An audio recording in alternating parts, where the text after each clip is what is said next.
A Beverly Hills millionaire invited her black maid's son to play chess as a cruel joke. What she didn't know, he was a child genius and the joke was about to be on her. Big time. You absolutely have to watch the story unfold until the very end to see how this shocking game plays out. And if you love stories of unexpected triumph, hit that subscribe button now.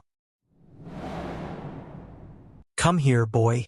How about showing me how you play chess in the slums?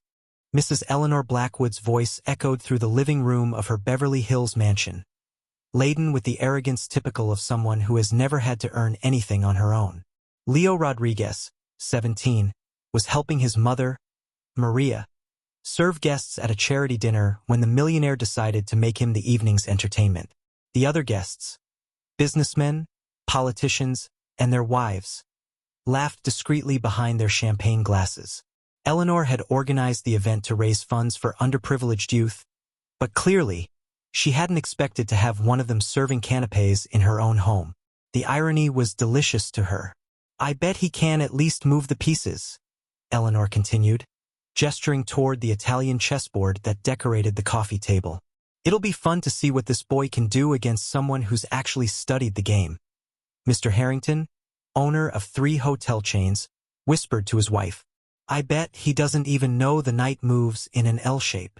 Laughter spread through the room like waves on a lake of superiority. Leo's mother, Maria, lowered her eyes and clenched her fist around the silver tray.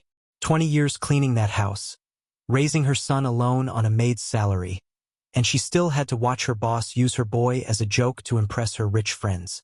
She had known Eleanor since she was young. She had seen the woman transform from a spoiled woman into a cruel socialite over the years. Maria, you can stop serving for a few minutes, Eleanor ordered with false kindness. I want you to watch your son play. It will be educational for both of you. Leo, however, remained motionless for a few seconds, his dark eyes analyzing not only the board, but every face in the room. At 17, he had already learned that silence often reveals more about people than 1,000 words. And at that moment, what he saw was a group of privileged adults who had no idea who they were dealing with. There was something about Leo's posture that made some of the guests stop laughing. A strange stillness, like the calm before the storm. His fingers moved unconsciously, as if he were visualizing moves on an invisible board. Of course, Mrs. Blackwood, Leo replied with a calmness that made some of the guests exchange curious glances. It will be my pleasure. Eleanor smiled with satisfaction, settling into the leather armchair like a queen preparing to watch gladiators. Excellent. I bet you've never played on a board like this, have you? Genuine Italian marble, each piece worth more than... Well, you know. Senator Sophia Davis, sitting near the window, commented aloud. Eleanor, are you sure this isn't cruel? The poor boy is going to be humiliated. Nonsense, Eleanor retorted, adjusting her diamond earrings. It's a learning opportunity. He'll tell his friends he played chess in a real mansion. What Eleanor Blackwood didn't know, and would find out in the worst possible way, was that this kid had spent the last 8 years studying every opening, every strategy, every trap the grandmasters had ever devised. While his schoolmates played video games, Leo devoured chess books borrowed from the public library and watched legendary matches on the broken computer he had managed to fix himself. In the silent early hours of the morning, when Maria worked double shifts cleaning, Leo analyzed games by Kasparov, Fischer, and Carlsen.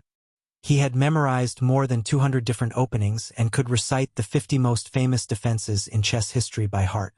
But most importantly, she had no idea that she was about to be humiliated by the same boy she had underestimated out of pure prejudice, in front of all her powerful friends. And when the truth came out, it wouldn't just be a chess defeat. It would be a lesson she would carry with her for the rest of her life. While Eleanor arranged the pieces with theatrical movements, Leo watched each guest. Something in his eyes suggested that he wasn't just preparing for a game.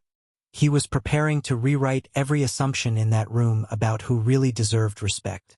Eleanor took her place on the white side with the confidence of someone who had never lost anything important in her life.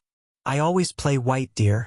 It's a family tradition, she said, completely ignoring the fact that in serious chess, the color of the pieces is decided by drawing lots.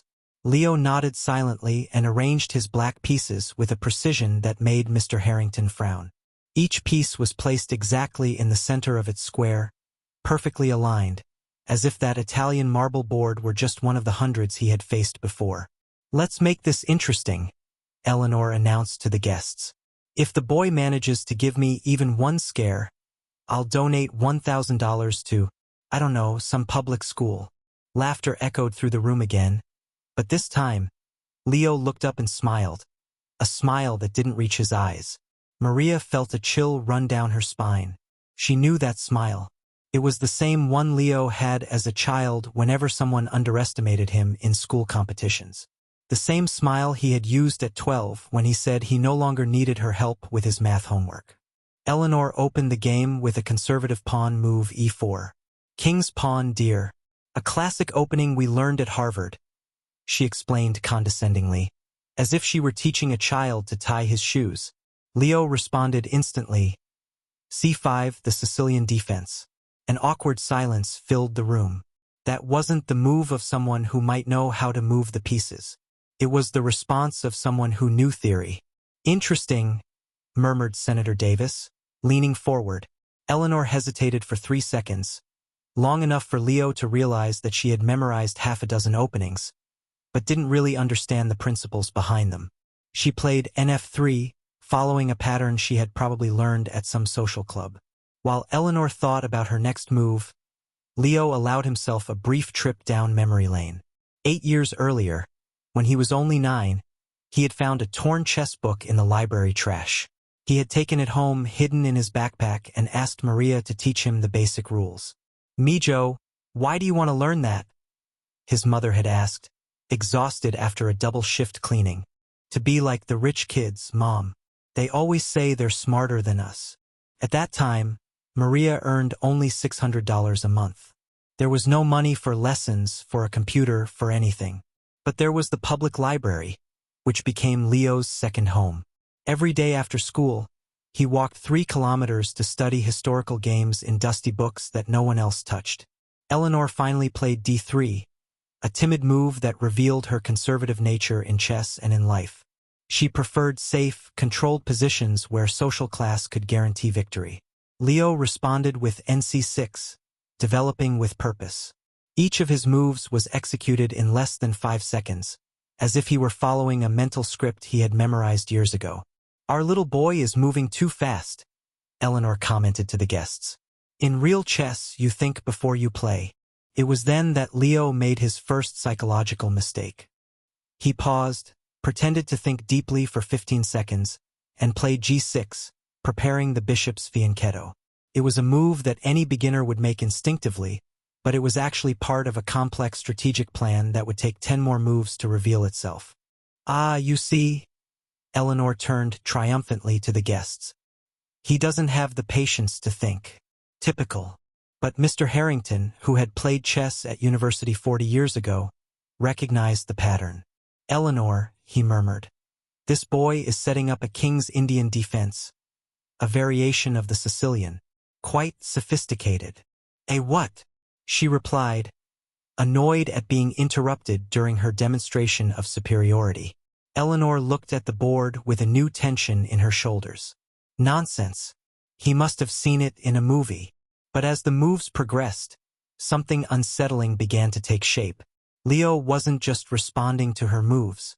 He was dictating the pace of the game. Every piece he developed occupied exactly the right square, creating a harmony that transformed the board into something resembling a visual symphony. Maria watched from the corner of the room, her heart racing. She knew Leo was good, but she had never seen him play against someone who took himself so seriously.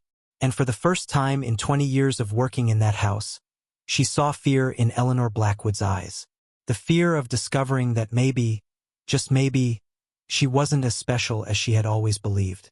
Each new humiliation Eleanor tried to impose only fed something inside Leo that she couldn't see. A silent strength being strengthened by the very injustice she was trying to impose. What those privileged people didn't know was that every act of contempt was signing her own sentence, written on the 64 squares of that board that would soon become the stage for one of the greatest humiliations in the social history of Beverly Hills. Leo's 10th move revealed something that made Mr. Harrington choke on his whiskey. The boy had sacrificed a pawn in a seemingly innocent move, but any experienced player would recognize the deadly trap that was being set. "Eleanor," Harrington whispered urgently, "this boy is no amateur."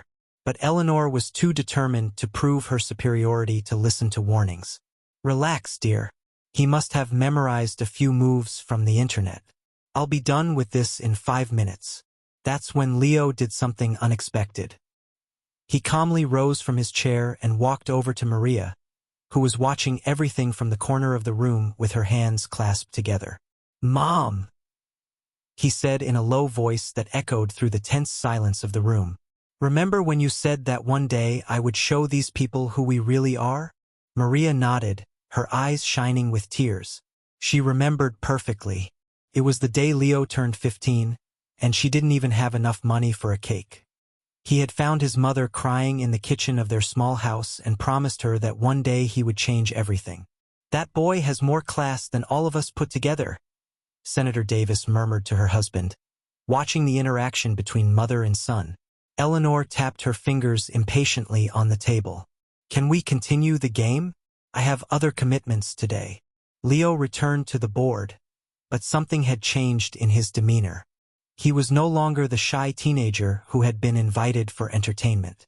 He was a young man who carried years of sacrifice, secret studies, and a determination forged in adversity on his shoulders.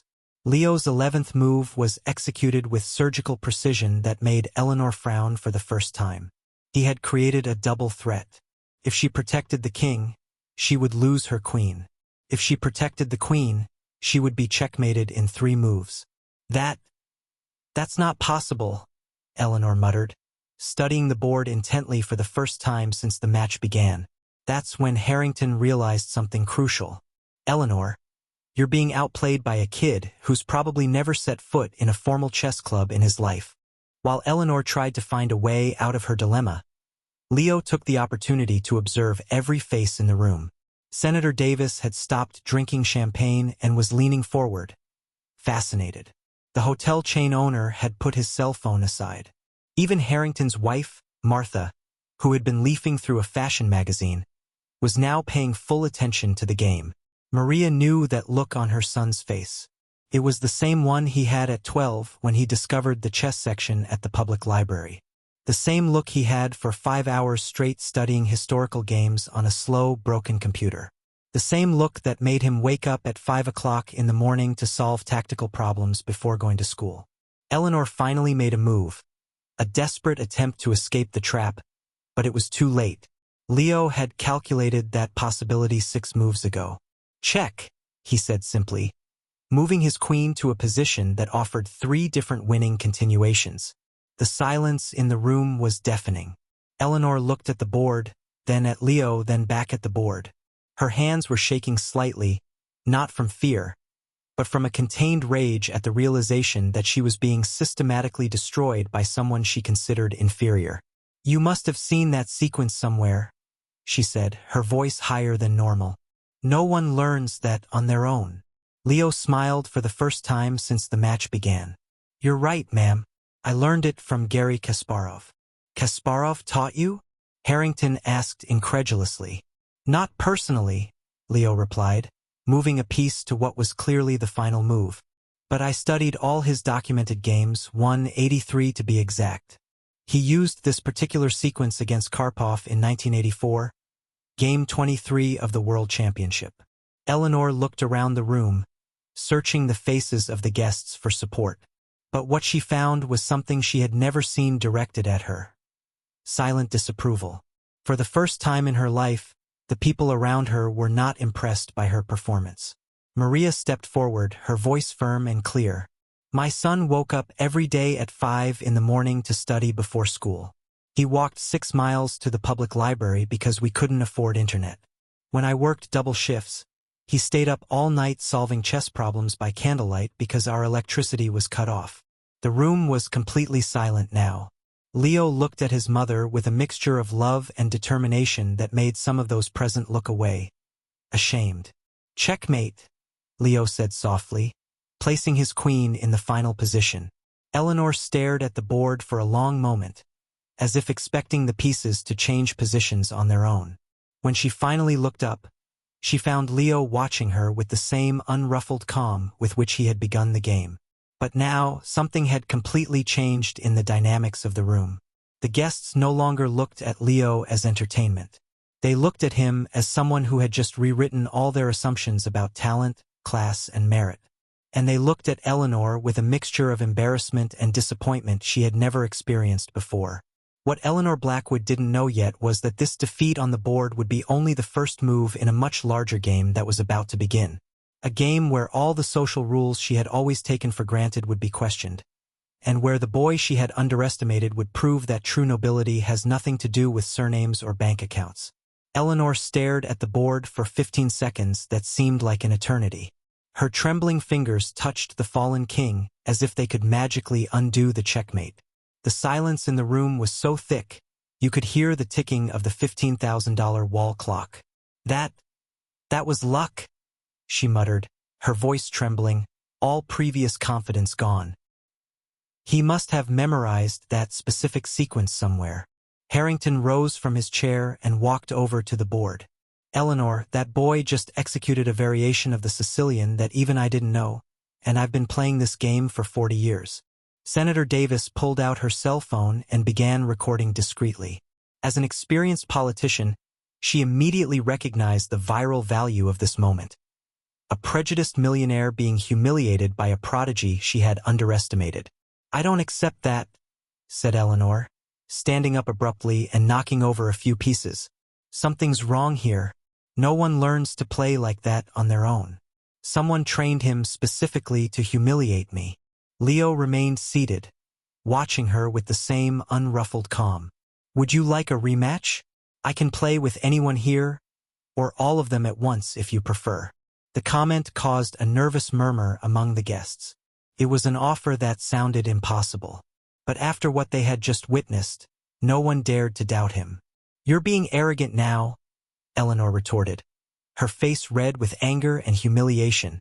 "A boy from the slums doesn't talk to his superiors like that." That's when Maria stepped forward, and for the first time in 20 years, looked Eleanor Blackwood directly in the eye without lowering her head. "Mrs. Blackwood," Maria said, her voice firm and clear, "my son is not from the slums. We are from a working-class community, and he is not being arrogant. He is being honest about his abilities. Something you clearly cannot do about yours." The tension in the room rose exponentially. Some guests exchanged uncomfortable glances, realizing they were witnessing something much bigger than a simple chess match. Eleanor turned to Maria with fury. "How dare you speak to me that way? Have you forgotten your place in this house?" "No," Maria replied calmly. "I remembered my worth." Harrington intervened, clearly uncomfortable with the direction the conversation was taking. "Eleanor, perhaps we should recognize that the young man is truly talented." Eleanor laughed bitterly. "Don't you understand? This was set up. Someone trained him specifically to make me look like an idiot in my own home." Leo finally stood up, and when he spoke, his voice carried a maturity that silenced all the adults present. "Mrs. Blackwood, do you want to know the truth? I wasn't trained to humiliate you. I spent the last 8 years studying chess because I dreamed of playing against people who respected the game. People who understood that talent has no color, social class, or last name."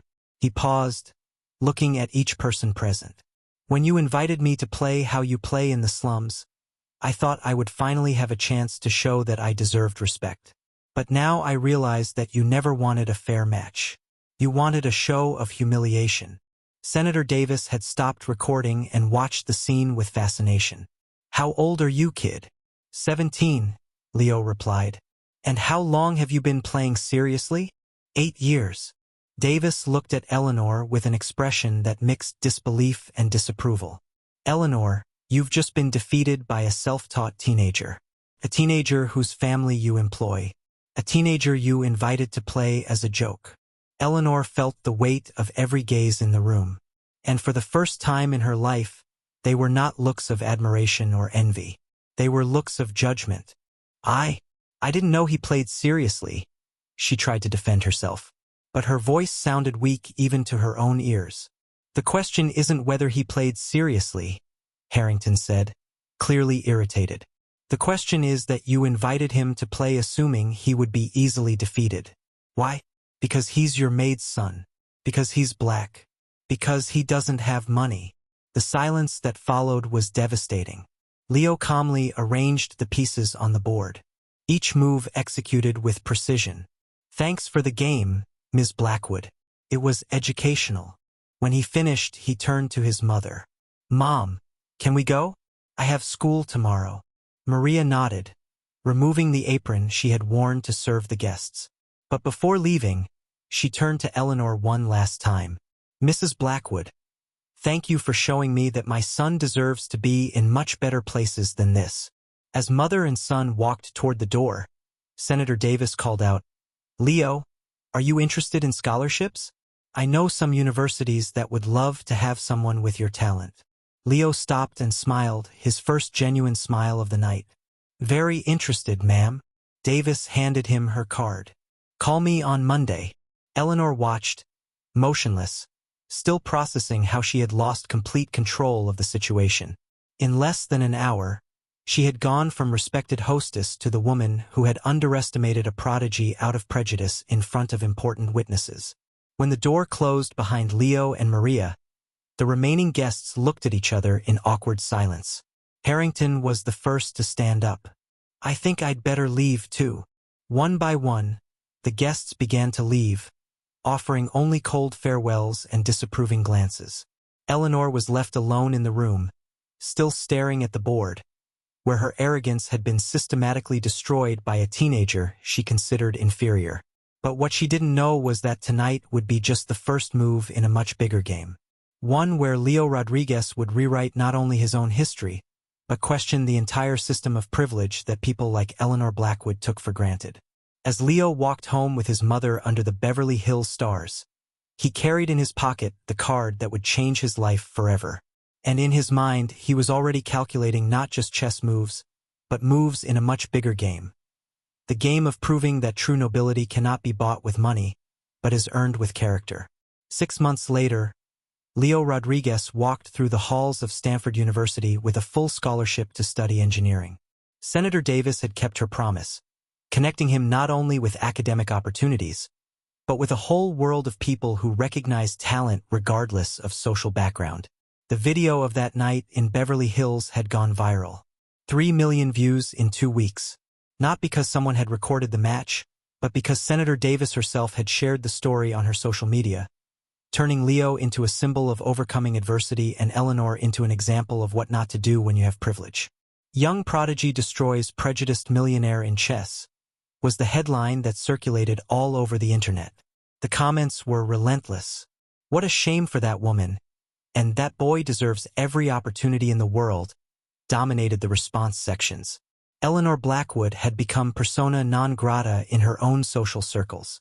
The golf club canceled her membership after pressure from other members. 3 charities removed her name from events. Even Harrington, her friend of decades, began to avoid her at social gatherings. Eleanor has always been arrogant, but I never imagined she could be so cruel, Harrington's wife, Martha, commented during a dinner in Malibu. To humiliate a child like that in front of everyone. The worst part for Eleanor was realizing that Leo had never sought revenge or exposure. He had simply played chess, something he did naturally, with a mastery developed through years of quiet dedication. The humiliation she felt was self-inflicted, a direct result of her own prejudiced assumptions. Maria had been promoted to cleaning supervisor at a 5-star hotel in Santa Monica, a job that paid 3 times as much and came with full medical benefits. It wasn't charity. It was recognition of the professionalism she had always demonstrated, now finally valued by employers who saw beyond prejudice. Leo founded a free online chess program that connected young people from underserved communities with college mentors. In less than 6 months, 1,200 children were learning not just how to move pieces, but life strategies that no formal classroom could teach. Chess taught me that every person has unique strategic value, Leo explained during an interview with CNN. Eleanor Blackwood taught me that some people need to lose everything to learn what really matters. When asked if he held a grudge against the woman who tried to humiliate him, Leo smiled with the same calm he had shown on that fateful night. Grudges are pieces that only get in the way of the game. I prefer to focus on what I can build. Eleanor watched that interview alone in her mansion, now empty of the friends who had abandoned her. For the first time, she truly understood what she had lost that night. Not just a chess match, but the opportunity to be a better person. Harrington called once after the incident. "Eleanor," he said, "you created that situation." Leo, through his actions, had responded with the class Eleanor should have shown from the beginning. The lesson echoed beyond Beverly Hills. Leo proved that true nobility does not come from surnames or bank accounts, but from character forged in adversity and demonstrated through actions. He turned prejudice into purpose, the humiliation of others into his own growth. Today, when Leo looks to the future, he sees no limitations imposed by others, but possibilities created by his own determination. Eleanor had tried to diminish him to make herself feel bigger, but she ended up revealing that true greatness is measured by the ability to lift others up, not tear them down. Maria proudly framed a photo of Leo receiving his first academic honorable mention at Stanford. On the wall next to it, a certificate from the chess program that had already impacted thousands of young people. Achievements that no money could buy and no prejudice could steal. The best revenge, as Leo discovered, is not to destroy those who try to diminish you. It is to build something so extraordinary that their mediocrity becomes irrelevant by comparison. Eleanor Blackwood tried to make him entertainment, but Leo Rodriguez became inspiration. And that difference defines not only who wins at chess, but who wins in life.